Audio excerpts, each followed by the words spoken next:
everyone. Welcome to Tales from the Tips. If you're catching us on YouTube, make sure you give us a like and hit that subscribe button. You can find Tales from the Tips where you find your favorite podcast: Apple, Spotify, YouTube, and of course on the Odyssey app. Just search for Tales from the Tips, download, and enjoy. I'm DA, normally joined by 15-year tour caddy Mick Middlemo, but Mick is still in Australia. So it's Masters Week, and I'm deciding to bring some friends along. Today, I am really excited to bring a good friend of mine on, and I can't wait for you guys to meet him. So let's grip it and rip it.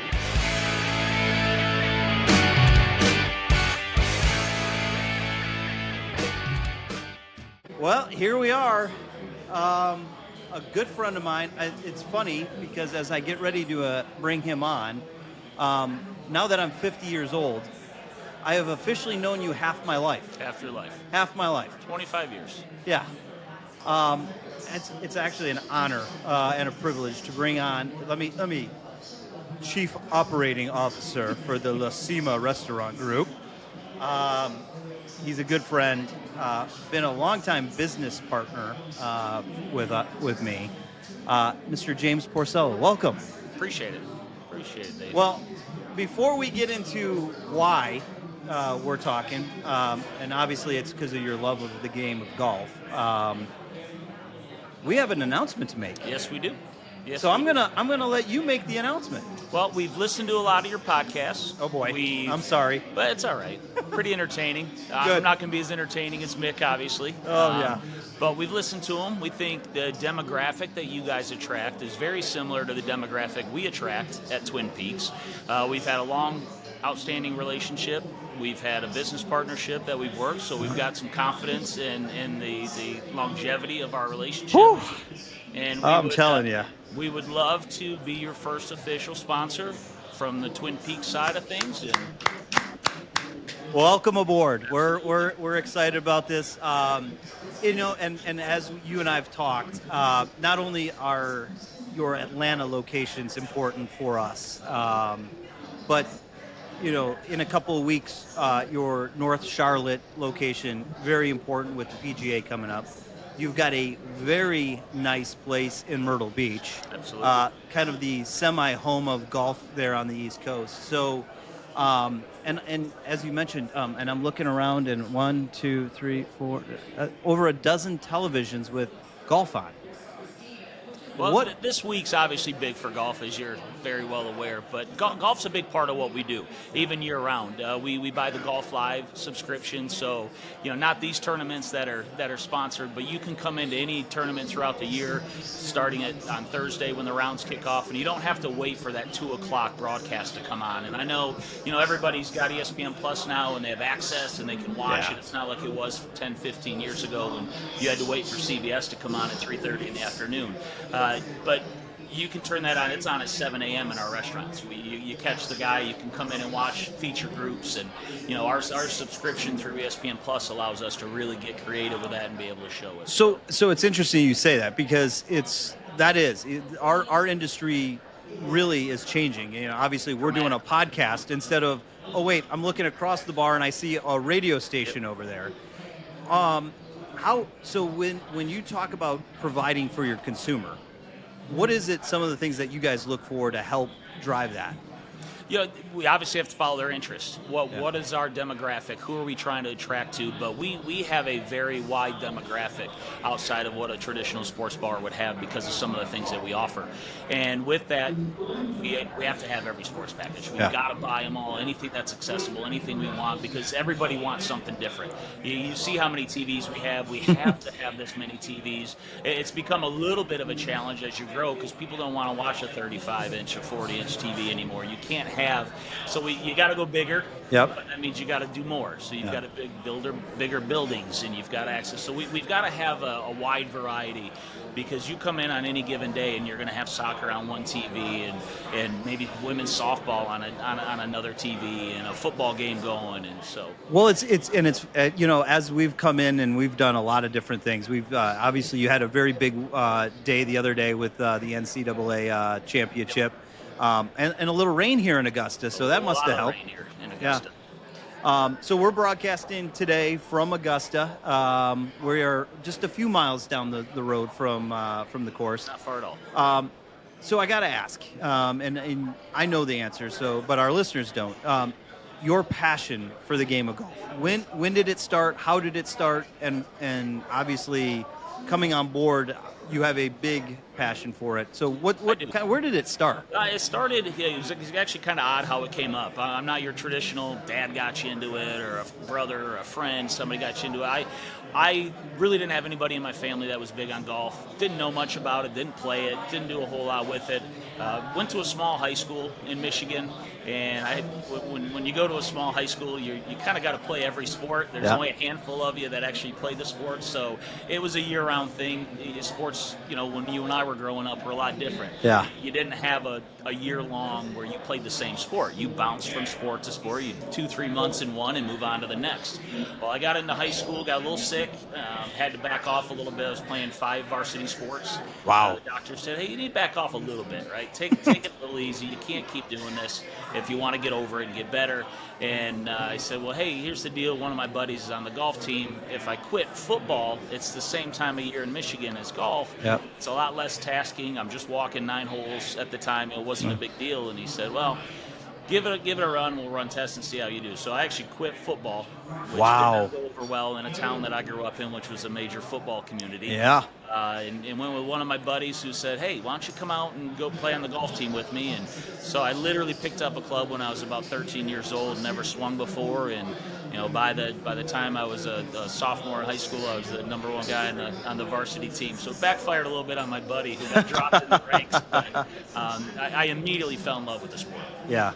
Yeah, and it's funny. You and I don't even know. I think I've lost count on how many outings and events you and I've played in. But that's really kind of how we started. I playing softball and baseball and golf, and then both you and I played high school golf when it wasn't cool. It was not cool. Yeah, there was this guy named Tiger Woods though that was coming up right behind us that started making it a little bit better for us, but.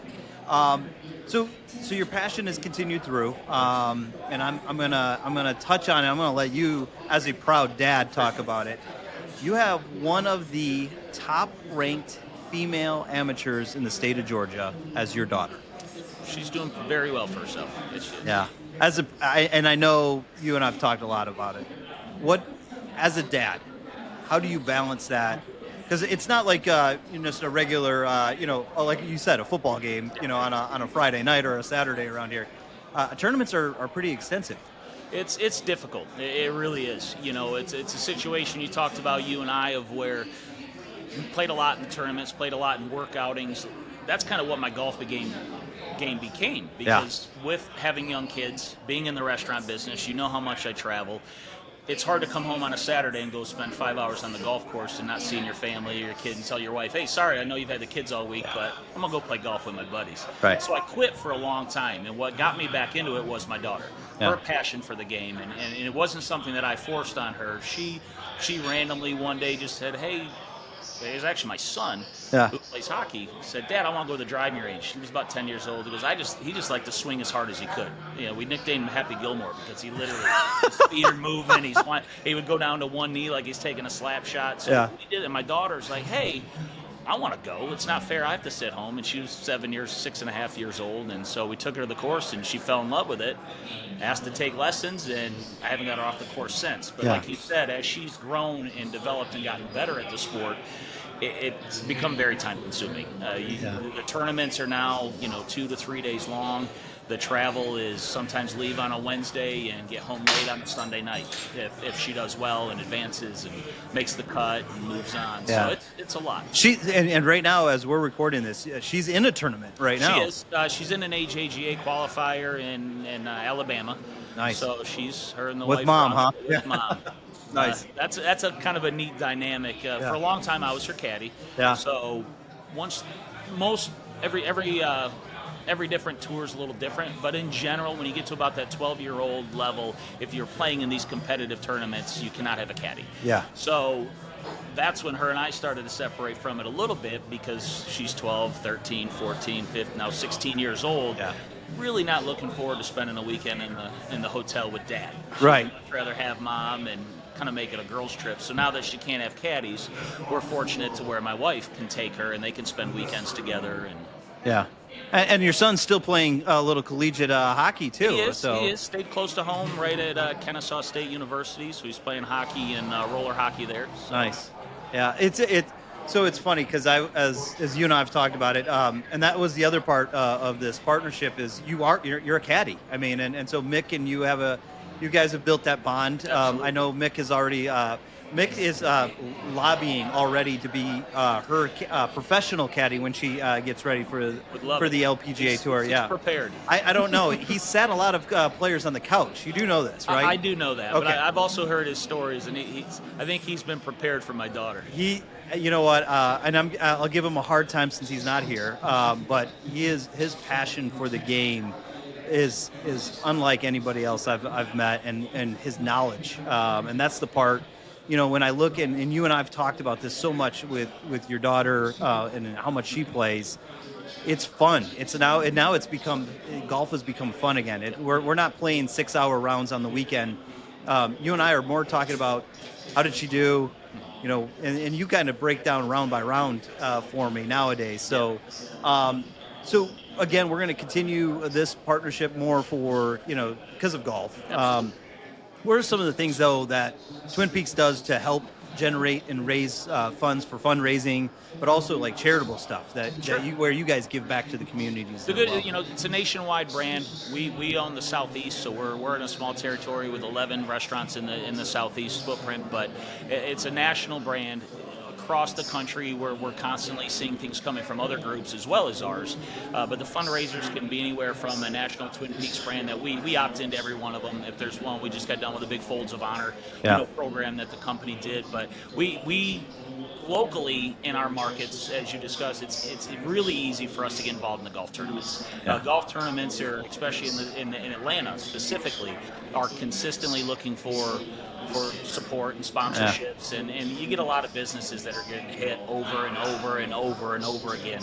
So we like to align ourselves with like groups. We've aligned ourselves in Atlanta with the Cobb County Police Department and the Cherokee County Police Departments because we're able to direct our funds into where they can now take that money and put it where it needs to be in support. So we sponsor. We're the title sponsor of 3 or 4 different events in Atlanta on a yearly basis. And Myrtle Beach talked about the golf levels there, but any of our markets, we're sponsoring 6, 7 to a dozen golf tournaments a year to really help try to get back on. Yeah, and you guys have also vets. You mentioned Folds of Honor. You guys helped us with our station event. As a matter of fact, Mick's still mad, by the way, that you talk about putting a set of ringers together. Not only did he add his daughter, but there's a local buddy of a friend of ours, Ryan, and we're not going to give Ryan too much love, but not for free. Not for free. But you basically had a stacked team, and you won the station golf outing, going away. It's minus it's fun 20 to or be 21 or a something. 6 to 8 handicap range and not have to really do a whole lot. I know the feeling. I'm a decent putter, and I was able to go first to give everybody a line, which was fun. Yeah, it's fun to be on that position and that side of the fence. Well, it's funny because I'm going to have our good friend John Parla on for to talk about the Passion Foundation. You guys finished behind us in that tournament. I didn't have my. You didn't have your whole ringer group put together. I was the one that had to hold down that team, and that's not a winning formula. That's not a no.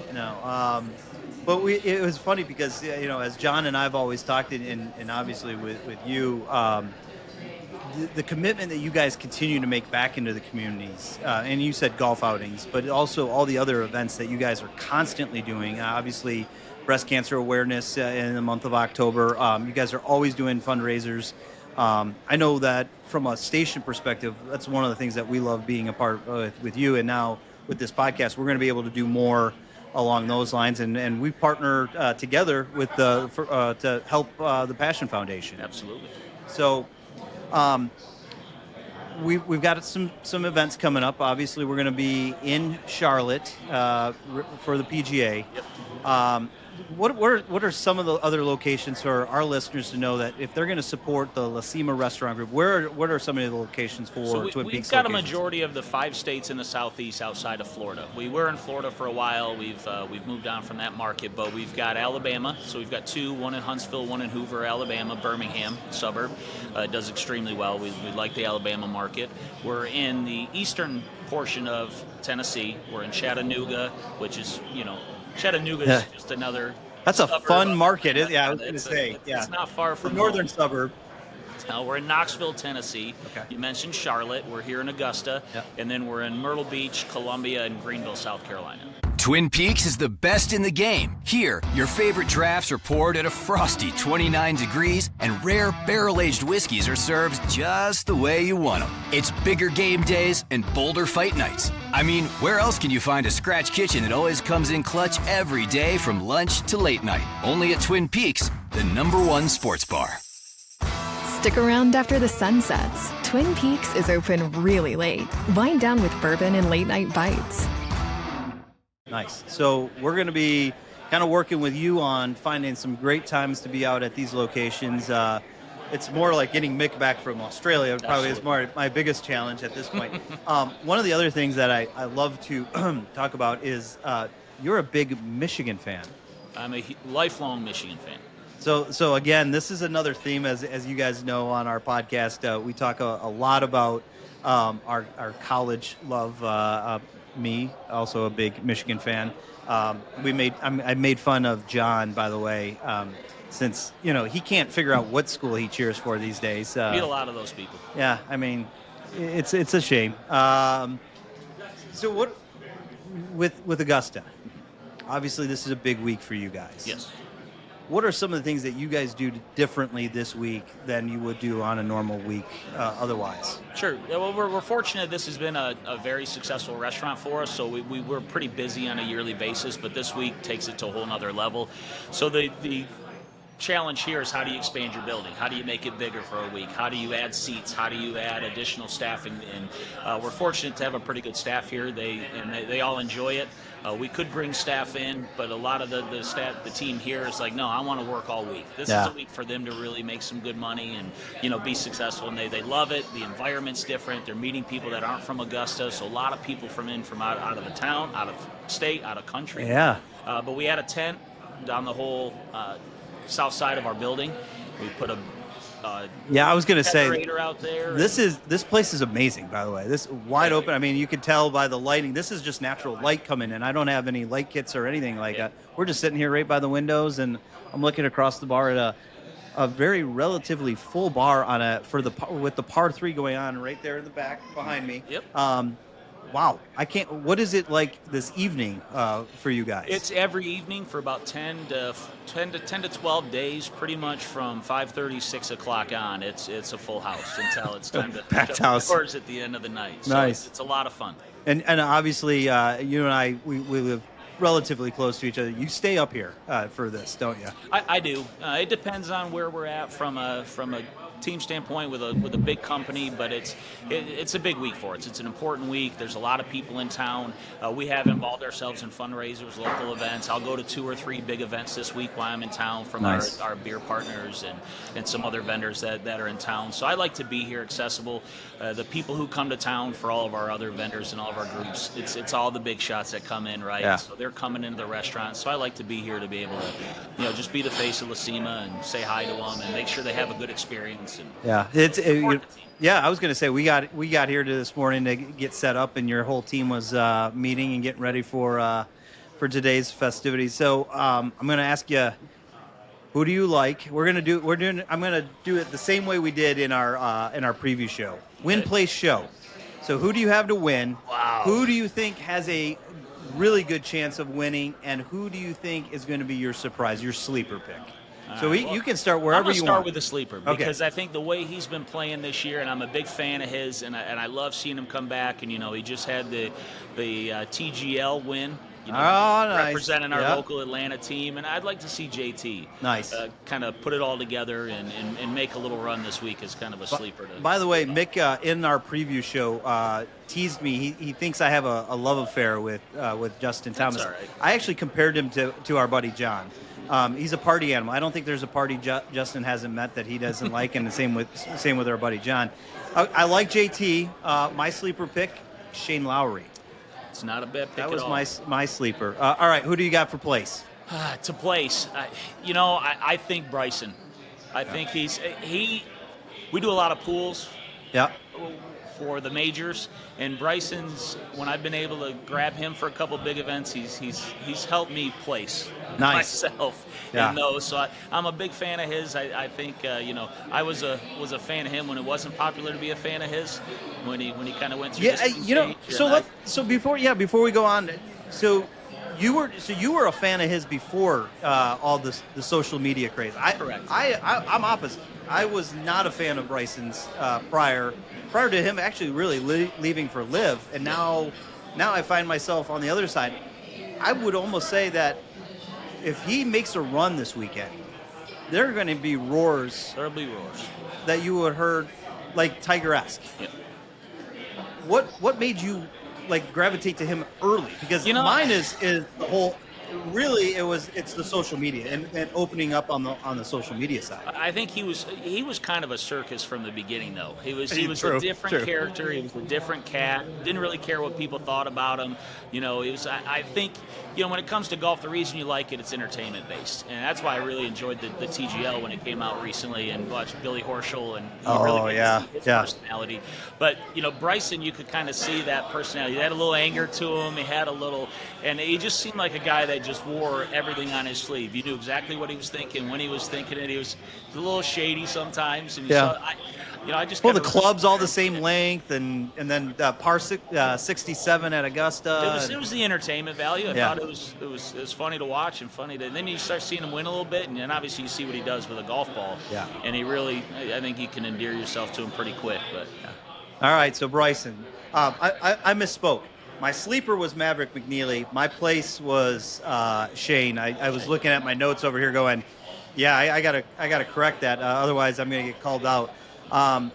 Who do you have to win the 89th playing of the Masters? I've put no effort into this. This is the first time I haven't done a pool or a draft, for this. So you have no money on this? I've got no money on it. I've got no real. I think Rory. Rory. I think the way he's playing, what he just did, in Sawgrass, and I think it'd be nice to see him win. So Mick's going to make fun of you, and so you know what? Since he couldn't be here, I'm going to put him to work for you when he gets back. I'm going to make him do some work with Twin Peaks, but he made fun of me because I too have Rory McIlroy completing the career Grand Slam, and he told me I was drinking the Kool-Aid, and I said, no, I think he's cleared everything off of his plate. TGL's up and running. Obviously, none of us knew it at this time last year, but he was having some, relationship issues with his wife.